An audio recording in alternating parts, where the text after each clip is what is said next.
Ons almagtige Hemelse Vader, ons dankie vir die wonderlike voorreg wat ons het om voor U troon te verskyn. Die wete te hê dat U Uself oor ons as nietige mense ontferm.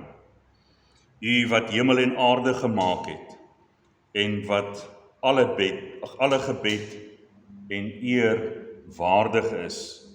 Ons nader tot U troon saam met die heilige engele wil ons U naam groot maak. Maar ons weet ook, Here, dat ons in 'n wêreld leef wat grootliks U nie ken nie, waarvan die weg waarin hierdie wêreld wandel 'n breë weg is en 'n breë poort is, waarheen hulle eindbestemming is. Maar U het genade aan ons betoon deur aan ons die evangelie te gee, ons harte te open daarvoor, aan ons die gawe van die geloof te skenk, dat ons Christus en al sy weldade kon omhels, en ons dankie daarvoor. Niks wat ons gedoen het, niks wat ons gesê het, niks wat ons bygedra het, kon ooit meriete ontvang, sodat U ons genadig sou wees nie. U het dit uit U vrye wil, het U dit aan ons gegee, en ons dankie daarvoor.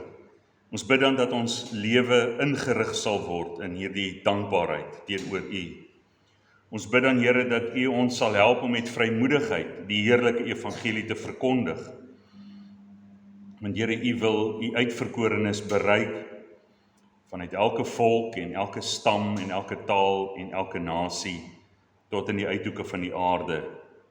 En ons bid dan dat ons vervul sal word met groot vrymoedigheid en dat ons U woord sal saai, nie ons eie gedagtes en ons eie filosofie nie, maar U woord. Bid ons dan dat U ons sal lei. Bid ek dat ons die erediens sal voortsit met alle vrymoedigheid, dat U ons sal help omdat daar soveel dreigemente is wat ons hoor, en U leer ons om te bid vir konings en hooggeplaastes, want so is die vroeë kerk ook vervolg, en hulle het voortdurend tot U geroep en gebid, totdat U begin het om die vyande 'n voetbank van U voete te maak, en die kerk vry te maak. En so is ons weer in 'n situasie waarin daar dreigemente is, en bid ons dat U met konings en hooggeplaastes sal werk. Ons bid dat die evangelie hulle ore sal bereik, soos dit die ore van die keiser Nero bereik het deur die apostel Paulus wat voor hom getuig het. En so het U voortdurend die evangelie voor die konings en hooggeplaastes van hierdie wêreld gebring, deur Josef wat voor Farao getuig het, Daniël voor Nebukadneser en Kores en Darius, en so het U met verskeie konings deur die eeue ook U heiliges gestuur en voor hulle getuig. Sommige is verhard en is verbreek, en ander is versag en het U hulle en hulle koninkryk ryklik geseën. En as ons rondom ons kyk, Here, dan weet ons verdien U oordeel. Ons bid dan dat U genadig sal wees. Ons bid dat ons hierdie tyd wat ons het as gemeente om voor U troon te verskyn hier by die erediens, terwyl ons nog die vryheid het, seën ons en bid ek dat dit sal voortgaan. Ons bid dat U ons sal voed met U woord, ons bid dat U ons sal bekragtig en toerus vir ons geestelike dienswerk.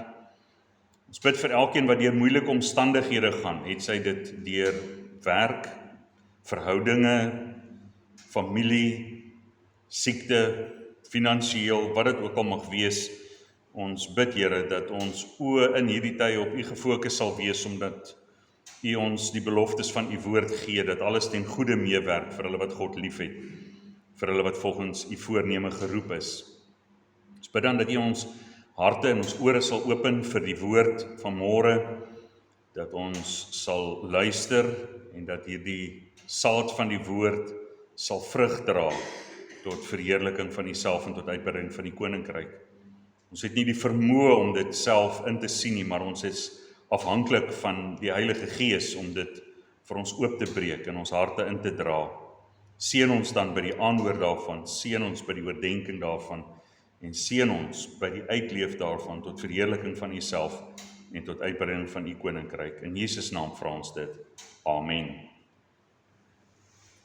Ons is besig met Psalm 25. Ek gaan net vers 14 tot 22 vir u lees. Hoor die woord van die Here. Samek, die verborgenheid van die Here is vir die wat hom vrees en sy verbond om hulle dit bekend te maak. Ayen, my oë is altyd hier op die Here, want hy sal my voete uit die net uitlei. Wend u tot my en wees my genadig, want ek is eensaam en elendig. Sadei, die benoudhede van my hart is wyd uitgestrek, lei my uit my angste. Resh, aanskou my ellende en my moeite en vergeef al my sondes. Resh, aanskou my vyande, want hulle is talryk en hulle haat my met 'n geweldige haat. Shin, bewaar my siel en red my, laat my nie beskaam staan nie, want by u skuil ek. Tau, laat vroomheid en opregtheid my bewaar, want u verwag ek. O God, verlos Israel uit al sy benoudhede. Alhoewel ons nie vers 8 gelees het nie, is vers 8 ons fokusgedeelte. Vers 8, Tet, die Here is goed en reg, daarom sal hy sondaars leer aangaande die weg. En die tema van ons boodskap, God gee sy woord om ons die regte pad te leer, wandel in die weg van die Here in dankbaarheid. God gee sy woord om ons die regte pad te leer, wandel in die weg van die Here in dankbaarheid.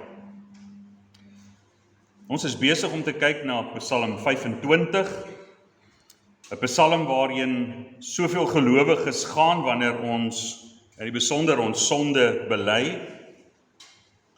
En ons het hierdie Psalm, en dit volg op die vorige Psalms wat ons gesien het, Psalm 22, die lyding van Christus, so die lydende Messias, Psalm 23, die herderlike Messias, Psalm 24, die koninklike Messias, en hier is in Psalm 25, die Messias wat ons leer en wat ons onderrig.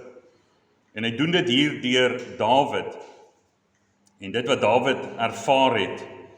En ons het ook gesê dat dit is 'n Psalm waarvan ons die ABC en sien, elke letter van die Hebreëse alfabet. En ons het dan hierdie leerskool waarin ons is en waarin die Here vir ons die ABC van die geestelike lewe vir ons leer. En dit is nie sonder stryd nie, ons beleef stryd. En stryd is nie noodwendig iets wat, en tug is nie noodwendig iets wat die Here oor ons pad stuur, omdat ons moedswillige sonde gedoen het nie. Dis die fout wat Job se vriende gemaak het. Hulle het gedink dat Job het moedswillige sonde gedoen, maar Job was nog steeds nie volmaak nie en hy moes geleer het. Hy moes nog steeds geleer het hoe om God beter te leer ken. Daarom het hy aan die einde van sy stryd gesê dat hy het van hoorsê van die Here gehoor, maar nou van aangesig tot aangesig. So daarom kan dit wees dat die Here ons stryd oor ons lewe bring, omdat hy ons wil tugtig as gevolg van moedswillige sondes, maar dit kan ook wees dat ons hom nog beter moet leer ken. Hoe dit ook al sy, die tug is goed vir ons, en ons leer dit in die leerskool van die Here. Daarom is daar baie probleme, en ek en jy het nodig om te weet wat om met ons probleme te doen, hoe moet ons optree, en Psalm 25 gee dit vir ons, en leer dit vir ons. En daarin sien ons nie noodwendig so duidelik, soos in Psalm 22, 23 en 24, die Messias nie, maar sien ons Christus hier in die agtergrond, as die verlosser, wat besig is om ons in hierdie tyd wat ons leer en struikel en val te vergewe, op te help en ons te leer wat ons verder moet doen. So ons het in die vorige boodskappe gesien en ons sal vandag verder sien dat hierdie oorkoepelende lesse is wat die Here vir ons leer. Om vinnig ons sondes teenoor die Here te bely en om tot die Here te nader in die gebed, ons afhanklikheid van hom te pleit en dat ons geduld sal leer ook deur dit wat ons ly. Dawid gee vir ons die duidelike direkte sondebelydenisse in vers 7, vers 11 en vers 18, maar ook is daar indirek verwysings van sondevergifnis soos om te pleit vir genade. En daardie pleit van genade is juis as gevolg van die feit dat ons nog nie volmaak is nie en God se verlossing nodig het sonder enige meriete van ons kant af. So dit is 'n psalm wat ons in die leerskool van God plaas en ons totale afhanklikheid van God leer om geduldig op God te wag terwyl hy besig is om ons te leer. En die belangrikheid van die vernaamste deel van ons dankbaarheid, naamlik gebed, soos ons sien in ons tema, God gee sy woord om ons die regte pad te leer, wandel in die weg van die Here in dankbaarheid. So kom ons kyk verder, ons het laas by vers 16 opgehou, vers 17, die benoudhede van my hart is wyd uitgestrek, lei my uit my angste. Die benoudhede van my hart is wyd uitgestrek, lei my uit my angste. So benoudhede is deel van die plan van God vir ons lewe. En wat staan ons te doen? Wel, hierdie vers sê dit vir ons, maar ons moet mooi kyk want dit is indirek. Hy sê dit vir die Here. Hy sê hierdie dinge aan die Here, die benoudhede van my hart is wyd uitgestrek. So Dawid kom en hy vertel aan die Here dat hy benoud is. Hy was 'n man na God se hart en hy leer ons dat ons omring kan wees met baie benoudhede. 'n Man na God se hart omring met baie benoudhede. En ek en jy het die geneigtheid, die oomblik wanneer dinge in ons lewe nie uitwerk soos ons dink nie, en ons omring word met baie benoudhede, dan dink ons, God het ons eenkant geskuif, want dit moet wees dat ek gesondig het. Wel, Dawid leer vir ons, as dit sonde is, bely dit teenoor die Here, en wandel in die weg van die Here. Maar as dit nie my moedswillige sonde is nie, dan moet ek weet dat hierdie benoudhede is die beproewinge wat die Here oor my pad stuur. En heel eerste, voordat ek planne maak om te kyk wat om te doen, moet ons dit aan die Here vertel. En sodoende sien ons in die Ou Testament sowel as in die Nuwe Testamentiese heiliges, sien ons dat die kinders van die Here vertel hulle benoudhede aan die Here. En sodoende vind ons dan in Dawid se lewe vele kere waar hy vertel van dat hy benoud is en vertel wat hy deurgaan. Ons lees van Johannes die Doper dat hy gevange geneem is. Herodes het hom doodgemaak. En wat doen die disippels van Johannes nadat hulle hom begrawe het? Gaan hulle na Jesus en hulle vertel vir Jesus van dit wat gebeur het. Matteus 14 vers 12. En sy disippels het gekom en sy liggaam weggeneem en het begrawe en hulle het gegaan en dit aan Jesus vertel. Deel van ons troos is om ons benoudheid en hartseer na die Here te neem en hom daarvan te vertel. En soms is ons so gefokus op die soewereiniteit van God dat ons sê, ons het nie nodig om vir God te vertel nie, want God weet al die dinge en daarom hou ek dit vir myself. Maar dit het nie die kinders van God wat in die soewereiniteit van God geglo het, weerhou om hulle benoudhede aan die Here bekend te maak nie. En ons dink baie keer dat as ons 'n stoïsynse houding het, 'n bo-lip wat styf is en wat nie beweeg nie, emosieloos is en net sê, wel, God se water sal oor God se akker loop. Dis nie hoe ons in die woord van die Here sien nie. Ons sien mense wat hulle self verootmoedig teenoor die Here, wat ween teenoor die Here, wat hulle bekommernis bekend maak, wat sê hoe hulle voel, hoe hulle emosies in hulle rondskommel. Waarom is my siel onrustig in my? So hierdie dinge maak hulle aan God bekend. So wat staan my en jou te doen wanneer ons deur menigte benoudhede omring is? Gaan na die Here in gebed en vertel dit vir die Here. So het ons Here Jesus Christus self, wat die vleesgeworde ewige seun van God, hy wat God en mens is, het na sy Vader in die gebed gegaan.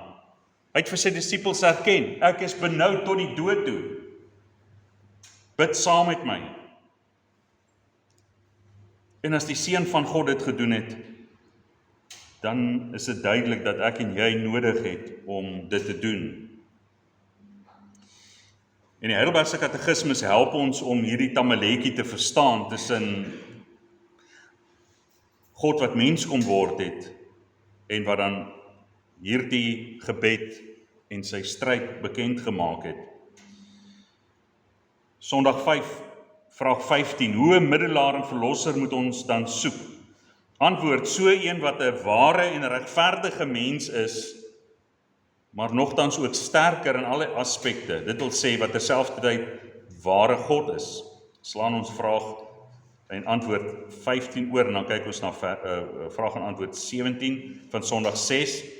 Waarom moet hy terselfdertyd ware God wees? Antwoord, om deur die krag van sy godheid die las van die toorn van God aan sy mensheid te kon dra en vir ons geregtigheid en die lewe te kan verwerf en teruggee.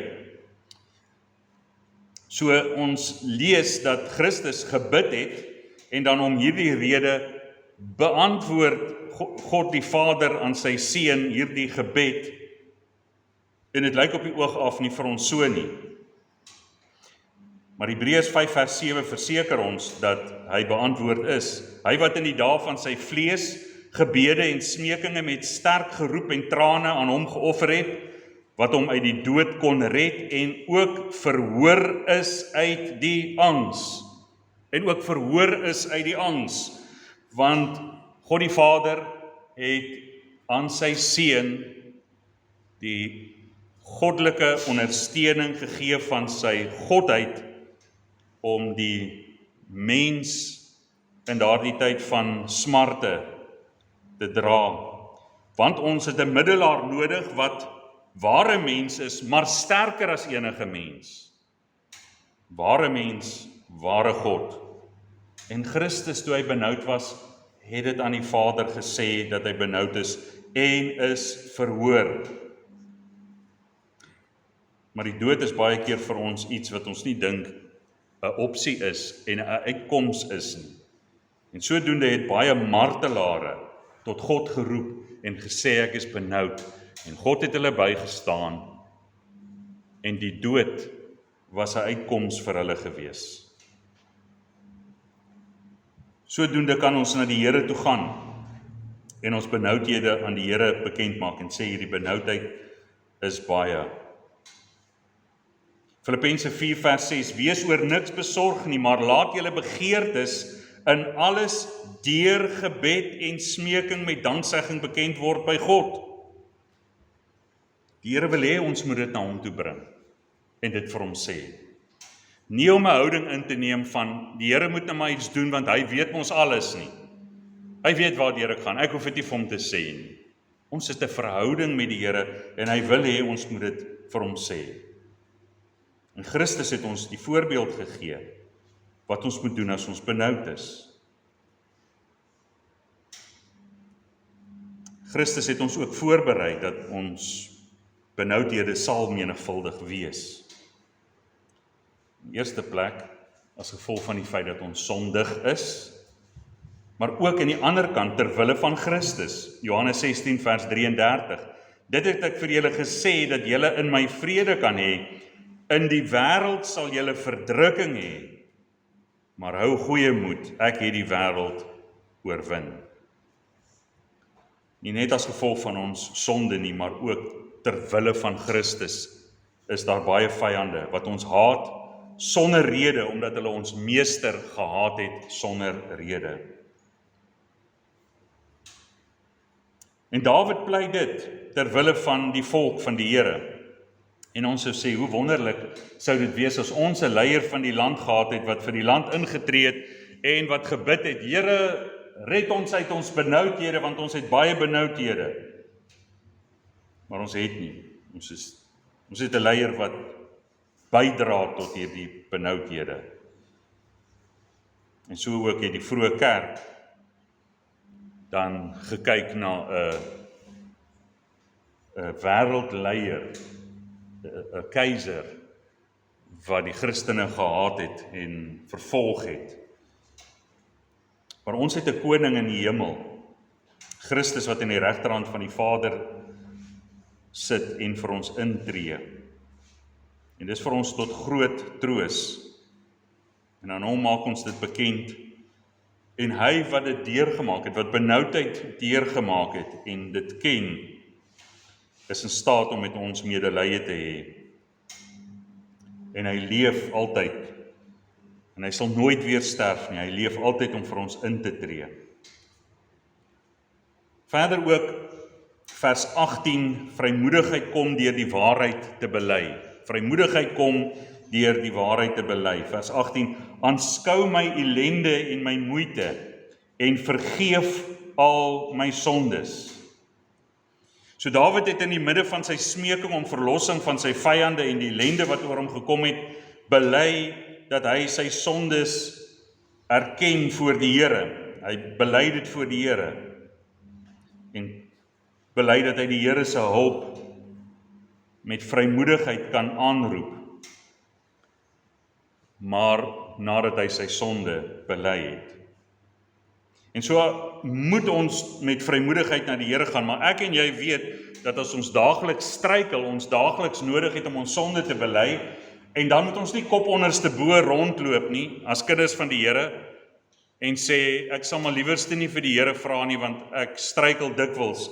Nee, wanneer ek my sonde bely het, moet ek weet dat God ons die sonde vergewe en reinig van alle ongeregtigheid, en hy wil hê ons moet vrymoedigheid hê om vir hom te vra wat ons nodig het.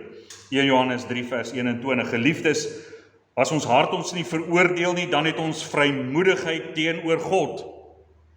Wanneer veroordeel ons hart ons nie? Wanneer ons sonde bekend gemaak het by God en belydenis daarvan gedoen het, en hy ons die vergifnis van ons sonde geskenk het.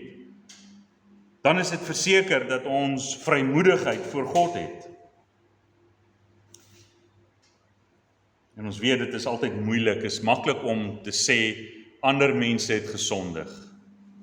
Maar dit is moeilik om die vinger hier te druk en te sê, hier is die sondaar.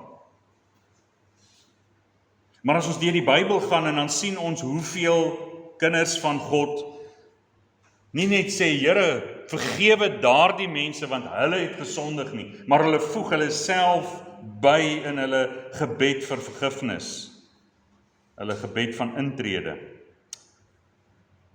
Ek net 'n paar voorbeelde noem. Nehemia 1 vers 5 en 6. Ag Here God van die hemel, groote en gedigte God wat die verbond en die goedertierenheid hou vir die wat U liefhet en U gebooie onderhou. Laat U oor tog opmerksaam en U oë oop wees om te luister na die gebed van U knegt, wat ek vandag voor U aangesig bid, dag en nag, vir die kinders van Israel, U knegte, terwyl ek die sondes van die kinders van Israel bely wat ons teen U gedoen het. Ook ek en my familie het gesondig. Ons.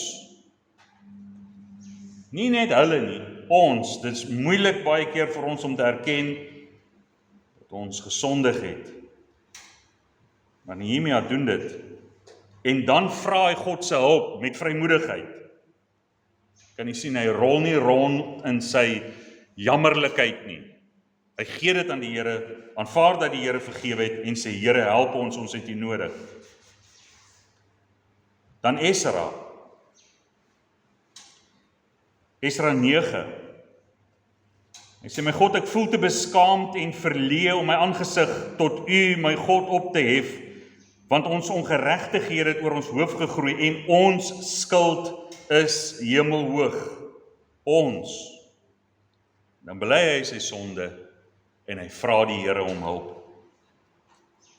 Jesaja, die profeet, Jesaja 59 vers 12, want ons oortredinge is baie voor U. Jeremia 14 vers 7, die profeet Jeremia, hoewel ons ongeregtighede teen ons getuig. Daniël 9 vers 5, ons het gesondig en verkeerd gedoen en goddeloos gehandel. Kan jy sien, nie die ander nie, ons, ek sluit myself daarby in. Ons het nodig om ons sonde teen die Here te bely. En ons siening oor sonde is baie keer so karig en afgeskeep en gering. En geen wonder ons onsself dan verhef tot op daardie punt dat ons soos die fariseer kyk na die tollenaar en sê, dank die Here, ek is nie soos daardie tollenaar en sondaar nie. Ek natuurlik aan die ander kant en hier is my meriete. Maar wanneer ons die lering van die skrif, soos wat God ons leer van die sonde, en ons sien dat ons nie volmaak is nie, dat ons nog struikel, ja, ons strewe om 'n dankbaarheidslewe te leef, dan sal ons makliker teenoor die Here ons sonde bely. En kyk hoe maklik doen Dawid dit. Keer op keer, psalm na psalm, maar ook binne in hierdie psalm direk 3 keer bely hy sy sonde. En waarom het ons dan vrymoedigheid, nadat ons die Here vir die vergifnis van ons sonde gevra het, om dan tot die troon van God te nader en vir hom dan te vra? Vers 19 en vers 20. Aanskou my vyande, want hulle is talryk en hulle haat my met 'n geweldige haat. Bewaar my siel en red my, laat my nie beskaamd staan nie, want by U skuil ek. Wat maak dat Dawid ewe skielik van sondebelydenis na soveel vrymoedigheid gaan? Want wie kan beskuldiging inbring teen die uitverkorenes van God? Wie kan? Romeine 8 vanaf vers 33 tot 37. Wie sal beskuldiging inbring teen die uitverkorenes van God? God is dit wat regverdig maak. Wie is dit wat veroordeel? Christus is dit wat gesterf het, ja meer nog wat ook opgewek is, wat ook aan die regterhand van God is, wat ook vir ons intree. Wie sal ons skei van die liefde van Christus? Verdrukking, of benoudheid, of vervolging, of honger, of naaktheid, of gevaar, of swaard? Soos geskrywe is, om U ontwil word ons die hele dag gedood. Ons is gereken as slagskape. Maar in al hierdie dinge is ons meer as oorwinnaars, deur hom wat ons lief gehad het. En so Dawid het vrymoedigheid gehad, omdat hy geweet het dat die Here luister wanneer ons vergifnis van sonde vra. Hy skenk dit en is dadelik gereed om ons by te staan. Want wie is daar wat kan aankla? Teen wie sondig ons? Dawid sê alleen teen U het ek gesondig en gedoen wat verkeerd is. Op die ou end is dit ons wat teen God sondig. En as God ons die sonde vergewe, wie kan ons dan aankla? En dis vir hierdie rede dat Dawid met soveel vrymoedigheid na God gaan, want daar's niemand wat kan aankla nie. Daarom het hy vrymoedigheid in die midde van gevaar. Hy weet wie God is, hy weet wie hy self is, en hy weet dat hy self sondig is en feilbaar is. Maar hy weet dat God se genade groter as sy sonde is.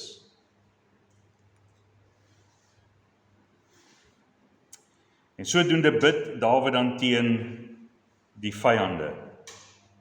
Aanskou my vyande, want hulle is talryk en hulle haat my met 'n geweldige haat. Bewaar my siel en red my, laat my nie beskaamd staan nie, want by U skuil ek. En as ons lees die laaste vers, dan sien ons hy bid vir Israel, wat beteken dat die vyande grootliks van binne Israel kom om Israel te bedreig. En so ons beskou baie keer ons grootste vyand van buite en nie van binne nie. Die grootste probleem vir die Ou Testamentiese heiliges was juis ongehoorsaames in die volk. Maar hulle het baie keer die fout gemaak om te kyk na buite en hulle grootste vyande te sien van buite. Ja, daar was vyande natuurlik van buite gewees. Jona het die fout gemaak om die Nineviete te sien as die vyande van God, maar dit terwyl hulle tot bekering gekom het. En so nadat God dan vir Ninive vergifnis gegee het, toe gaan Jona doelloos en sit buite die stad en hoop vir hulle ondergang. Abraham het nadat hy verneem het dat God Sodom en Gomorra gaan oordeel, nie gebid en sê, Here, spaar Lot en oordeel daar die sondaars nie. Eers het hy gebid vir die behoud van Sodom en Gomorra en later het dit bekend gemaak dat God Sodom en Gomorra 'n voorbeeld wou maak van sy straf en oordeel. So ons moet bid dat die Here vir ons sal bewaar van vyande van binne en van buite. Apostel Paulus leer ons om te bid dat ons verlos mag word van die verkeerde en slegte mense, want die geloof is nie deel van almal nie. Maar die probleem is, ons weet nie altyd wie hulle is nie. Soos 'n Judas maak hulle baie keer 'n verskyning op 'n tyd dat niemand dit verwag nie. Maar ons moet bid en vra dat God ons sal bewaar van die bose. Daarom moet ons gereeld, net soos wat ons bid vir ons daaglikse brood, net soos ons gereeld moet bid vir die vergifnis van ons sonde, net so moet ons ook gereeld bid dat die Here ons van struikeling en van versoeking sal bewaar. En wat baie keer die struike het ons gesien deur die vyand gestel word. En nou, terwyl ons God vertrou daarvoor, moet ons nie roekeloos wees nie. Vers 21, laat vroomheid en opregtheid my bewaar, want u verwag ek. Laat vroomheid en opregtheid my bewaar, want u verwag ek. Onthou, Dawid het 'n weermag tot sy beskikking gehad, en so as daar 'n vyand opduik, kon hy soos 'n ton bakstene neerkom op sy vyande. Simei gaan en hy loop en vloek Dawid. En een van die manskappe verklaar homself bereidwillig om hierdie man se kop van sy liggaam los te maak. En Dawid sê nee. Hy het nie roekeloos met sy krag omgegaan nie. Koning Saul het verskeie kere vir Dawid gesoek om hom dood te maak. En toe koning Saul weerloos in die hande van koning Dawid was, het hy nie sy hand uitgestrek en het Dawid nie Saul doodgemaak nie. Keer op keer het Dawid nie die reg in eie hande geneem nie, maar geduldig gewag totdat die Here sy vyande oorwin het. So Dawid het geweet dat dit belangrik is om op die Here te wag. Dat terwyl ek bid dat die Here my vyande sal oordeel, intussentyd dat ek vroom en opreg sal wees en nie my hande met bloed sal bevlek nie. So daarom leer Dawid ons in die leerskool van die Here om op die Here te wag, en hy het vir ons verskeie kere 'n voorbeeld gestel. En oor Simei se geval het Dawid Simei gelos, maar hy het opgemerk dat Simei gaan vir Israel moeilikheid in die toekoms veroorsaak, sowel as vir sy seun Salomo. En toe hy op sy sterfbed lê, jare gehad om hieroor te dink, besluit dis 'n goeie idee dat Salomo nou met Simei sal afreken. En so hoe sal dit in ons omstandighede lyk? Dis nie in omstandighede waarin jy weet dat iemand iets krimineel besig is om te doen, en tegelijkertyd is hierdie persoon nou maar net jou vyand, en jy kan daardie persoon aangee nie, want ons moet kriminele dinge aangee. Ek praat van waar jy in 'n situasie is, waar jy nou maklik iemand se matjie onder sy voete kan uitruk, omdat jy in 'n posisie is. Wees versigtig. Kriminaliteit moet ons aanmeld. Maar wanneer dit nou gerieflikheidsonderhalwe dat iemand dan weerloos in my hande is, en ek lankal 'n appeltjie te skil het met daardie persoon, wees versigtig om jou nie te vergryp nie. Bid dat jy opregtheid sal hê, soos Dawid ons geleer het om te bid. En Dawid was so geduldig, en u kan gaan kyk na verskeie omstandighede. Sy eie seun Absalom wat teen hom opgestaan het. Dawid was geduldig geweest. Baie van die familie van Kis, Saul se familie, kon hy doodmaak. Hy het geduldig gewag dat die Here met hulle sou afreken.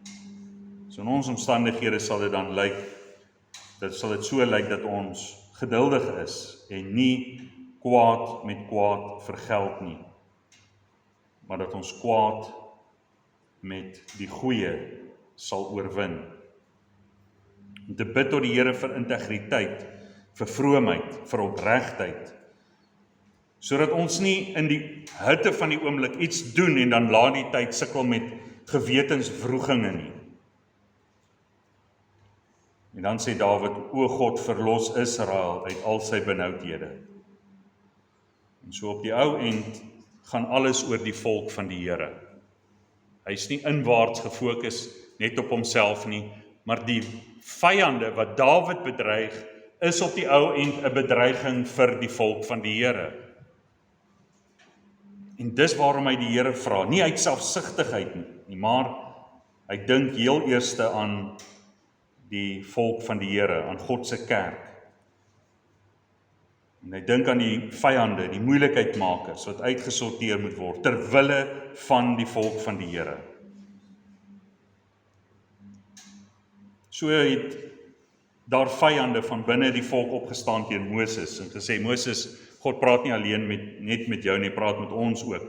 En sodoende het daar hierdie striweling ontstaan, en om die volk te bewaar van dwaling het die Here die aarde laat oopskeer, en Korag, Datan en Abiram het daar ingeval.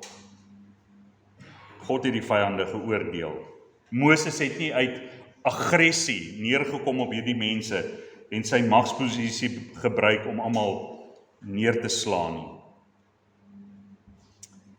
Romeine 12 vers 16 tot 21 sê die apostel Paulus, wees eensgesind onder mekaar. Moenie na hoë dinge streef nie, maar voeg julle by die nederige. Moenie eie wys wees nie. Vergeld niemand kwaad vir kwaad nie. Bedink wat goed is vir alle mense. As dit moontlik is, sover dit van julle afhang, leef in vrede met alle mense.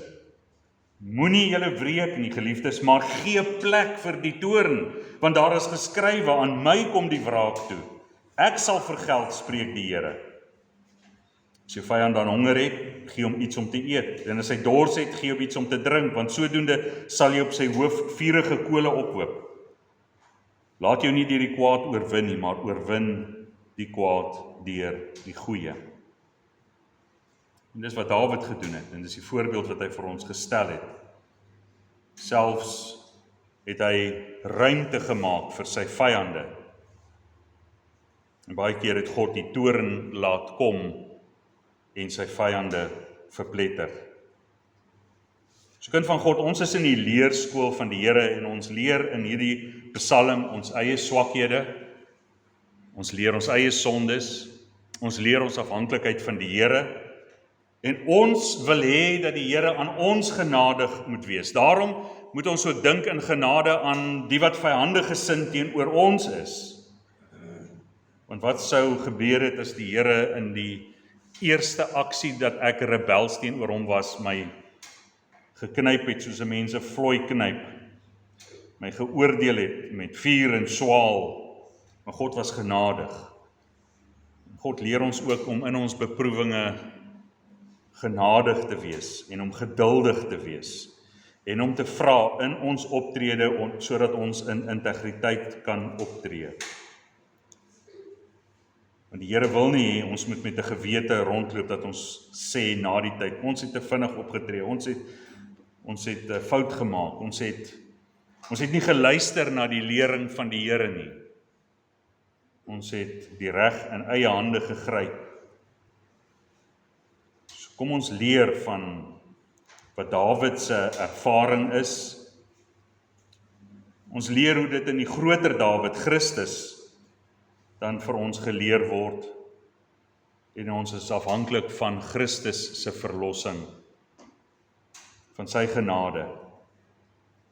Sodoende maak die Here baie keer van sy vyande, sy vriende, soos hy van die apostel Paulus wat die kerk vervolg het, ingegryp het en hom 'n vriend van die kerk gemaak het. Terwille van sy kerk het hy opgetree, het die Here opgetree, en hy het Paulus dan geroep as sy diensknegt om te getuig en ook om baie vir sy naam te lei. So daarom, kind van God, as ons lei, moet ons nie dink dat dit dadelik net iets is wat ons verkeerd gedoen het nie.